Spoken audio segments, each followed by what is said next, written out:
Ukipitisha kafara, unatakiwa utoe kafara mwaka huu umepitisha, mwaka unakuja umepitisha, atachukuliwa ndugu yako, mtoto wako, mke wako, mtu wa karibu, atachukuliwa mzima mzima, si kwamba atakufa, atachukuliwa mzima mzima, atabaki mizimuni huko mpaka uweze kutekeleza ile kafara uliyosema, ndio ndugu yako ataweza kurudishwa. Sasa watu wengi ambao wamepoteza ndugu zao, wazazi wao, wamepoteza mama zao, watoto wao, wake zao, ni kwa sababu ya ufala, ujinga, ulofa. Yaani wewe ushakuwa tajiri, unaona kwamba kile kitu ulichokabidhiwa hakina maana, umenogewa na pesa, umenogewa na mali na utajiri, unaamua kufanya yale ya kwako wewe, yale ambayo niliokuelekeza, na mpaka ukawa tajiri, ni mtu mwenye pesa nyingi. Wewe tena sasa unasema kwamba mimi sifanyi yale yote nilioelekezwa na chifu, mimi nimeokoka, naamua kuacha kwa sababu ningekuwa tajiri tu, mimi ningekuwa tajiri, sasa sitaki tena mambo ya ajabu ajabu, naamua kuacha. Ukiamua kuacha, rudisha vitu vya watu ulivyovichukua. Mjomba, utamtafuta mchawi ni nani? Na kueleza, ulikuja hapa maskini, ulikuja tajiri. Ulikuja hapa maskini, ukuja hapa tajiri. Maskini wa kutupa. Nikakusaidia kukupeleka kwenye sehemu za siri ambazo mimi nazijua, kwenye level ya 7. Nikakuingiza, ukawa na mali, ukapata pesa. Sasa baada ya kufanikiwa ndo ukaanza kuvimba kichwa, umbele kuchanua. Yaani wewe ni mwerevu sasa.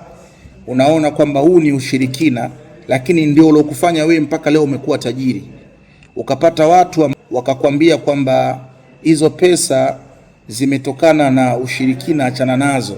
Na wewe ukaachana nazo, lakini bado ikawa unazitumia zile mali ulizozipata kwa kutumia ndagu. Mjomba, itakugharimu sana maisha yako mpaka utajuta. Sikufichi, utajuta na utapoteza watu kweli kweli, kwa sababu umeingia maagano. Yale maagano uliyoingia ni maagano ya siri, maagano ya wewe na mizimu, maagano ya mimi na wewe. Nimekupeleka kwenye sehemu za siri, wamekukubali, wamekupokea, umelia. Ulikuwa ni maskini wa kutupa, unakula mlo mmoja, ulikuwa unatafuta hela kwa jasho. Nimekuingiza, umepewa ndagu ya nyoka, umepewa ndagu ya kuku, umepewa ndagu inakufanya wewe leo umekuwa tajiri mkubwa. Unasema kwamba wewe ungefanikiwa tu hata kama sio ndagu uliopewa. Ndo pale mtu anapofilisika anarudi kuwa moja, ana shilingi moja. Kuna watu wamefilisika baada ya kudanganywa na watu. Wewe ungekuwa tajiri tu hata kama usingepewa ndagu, ulishapangiwa kuwa tajiri, utakuwa tajiri tu. Anasikiza yale maneno, anasema ni kweli, anaamua kuacha yale uliomuelekeza. Mwisho wa siku anaanza kulia, anachanganyikiwa, anakuwa kichaa, anachanganyikiwa, anapiga kelele, anachanganyikiwa, anakuwa kachanganyikiwa, masikini wa kutupa. Yaani vile alivyokuwa anaenda chini mara 10 ya chini kabisa. Sasa mtu kama huyu unamsaidiaje? Mtu kama huyu unamsaidiaje? Unamsaidiaje? Kama wewe ulikuja kwangu maskini, ukienda ukawa tajiri. Kama wewe ulikuja kwangu maskini wa kutupa, na leo umeanza kuvimba kichwa baada ya kuwa tajiri, ukaanza kusikiza maneno ya watu. Tena maneno ya watu mabaya sana. Wewe ungekuwa tajiri kabisa. Utajiri ulishapangiwa kuwa tajiri. Hata kama hiyo ndagu uliopewa ungekuwa tajiri tu. Nani kakudanganya vitu kama hivyo? Ndio maana kuna watu wengine wamefanikiwa, hawataki urafiki na watu. Yaani punguzeni ushauri juu ya maisha ya watu. Umjui mtu katoa pesa wapi. Umjui mtu kafanikiwa kutumia nini. Umjui mtu amefanya kitu gani mpaka amefikia level hiyo ya utajiri. Achana maisha ya ushauri wa watu.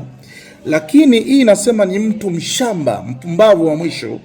Baada ya kufanikiwa anaona kama, sikufichi, kuna story moja nataka nikupe. Kuna kijana mmoja yuko Mererani, Arusha Mererani.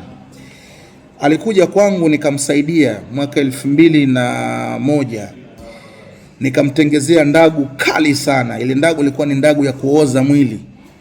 Nikamtengezea ndagu, nikienda kwa mizimu wakakubali, tukamtengeneza ndagu moja kali sana. Akawa na ndagu, akapata sana pesa, akawa sana tajiri mkubwa sana kwenye maisha yake. Sasa kilichomharibu, ikawa anafanya ibada kwenye makanisa mbalimbali.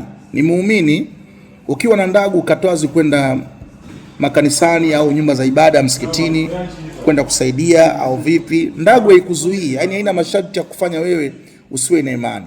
Imani yako bakia kuwa nayo. Kwa hiyo akaenda kule, akaanza kusikiliza yale maneno ya kule. Sasa akaanza kukataa taratibu, akaanza kujitoa, kavunja mawasiliano na mimi. Nikimpigia simu zangu hapokei. Imefika muda wa kutoa kafara. Ilifika hatua yule mtu alikuwa ana bilioni 5 kwenye akaunti yake. Simtaji jina hapa, nadhani yeye mwenyewe anajijua huko alipo. Yule mtu akaanza kuacha kutoa makafara. Ikapita miaka 3 sijamsemesha. Yule mtu alifilisika. Kwanza mtoto wake mmoja akachukuliwa, mke wake akachukuliwa. Alifilisika, karudi kama moja, ikawa anavuta bangi, kachanganyikiwa, magari yote yamepata ajali, kila kitu kimevurugika. Ni kwa sababu alishindwa kutekeleza yale ambayo alitakiwa kufanya. Sasa ni kwa nini nimetoa hii story? Ni kwa sababu nahitaji watu wengi ambao wanatamani kufanikiwa wafuate history za watu ambao walofanikiwa. Ukiamua kukanyaga kwa chifu ukafanikiwa kuwa tajiri, acha kusikiza ushauri wa watu, acha kusikiliza maneno ya watu, kwa sababu huyo mtu mwisho wa siku leo amekuwa maskini wa kutupa. Yani maskini wa kutupa, maskini takataka kabisa. Ni kwa sababu alivunja masharti, alivunja maagano ambayo tulikubaliana, alivunja maagano na mizimu. Leo amekuwa tajiri, leo amekuwa maskini wa kutupa. Ni kwa sababu ya ujinga ambao amesikiza maneno ya watu, maneno ya makanisani, yani vitu vingine. Ndo maana mtu sasa hivi anapokuja kwangu akitaka ndagu, lazima awe namwangalia kwa karibu sana, ni mtu wa namna gani, ili kuweza kumtengezea ndagu.